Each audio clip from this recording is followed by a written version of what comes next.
عام ترین غلطی جو دانتوں پر برش کے باوجود سانس کی بو کا باعث بنتی ہے، ڈاکٹر کے پاس جاتے ہیں تو وہ اکثر منہ کھولنے کا کہتا ہے تاکہ گلے کا معائنہ کر سکیں، مگر ایسا کرتے ہوئے وہ آپ کی زبان کو بھی چیک کرتا ہے جس سے صحت کے بارے میں کافی کچھ معلوم ہوتا ہے۔ ڈاکٹر زبان کی سطح پر کسی بھی طرح کی تبدیلیوں کو دیکھتے ہیں تاکہ مجموعی صحت اور مدافعتی نظام کے بارے میں معلوم ہو سکے۔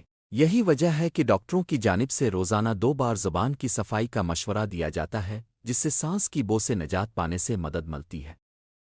بو کی متعدد وجوہات ہو سکتی ہیں اور 80 سے 85% کیسز میں اس کی وجہ منہ میں موجود بیکٹیریا ہوتے ہیں، مگر لوگوں کی ایک بہت عام غلطی بھی سانس کی بو کے مسئلے کا باعث بنتی ہے۔ عام طور پر زبان، دانتوں اور مسوروہے پر غذا کے ذرات کا اجتماع سانس کی بو سے متاثر ہونے کی ایک بڑی وجہ ہے۔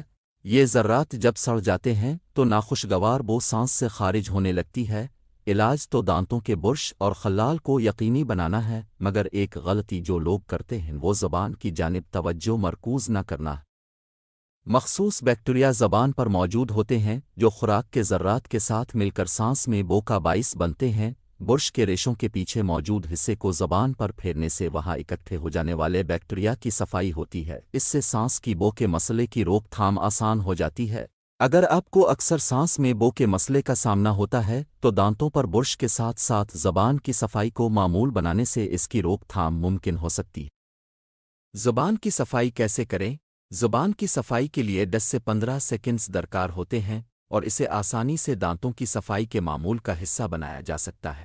اس کے لیے زبان کو عام ٹوتھ برش سے نرمی سے رگڑیں تاکہ اس کی سطح پر چپکے خوراک کے تمام ذرات نکل جائے اور وہاں بیکٹیریا کا اجتماع نہ ہو سکے۔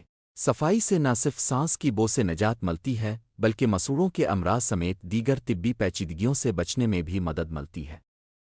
زبان کی رنگت پر نظر رکھیں، اگر آپ کی زبان پر سفید تہ نظر آ رہی ہے تو یہ کھانے کے ذرات اور جراثیموں کے اجتماع کا نتیجہ ہے۔ عام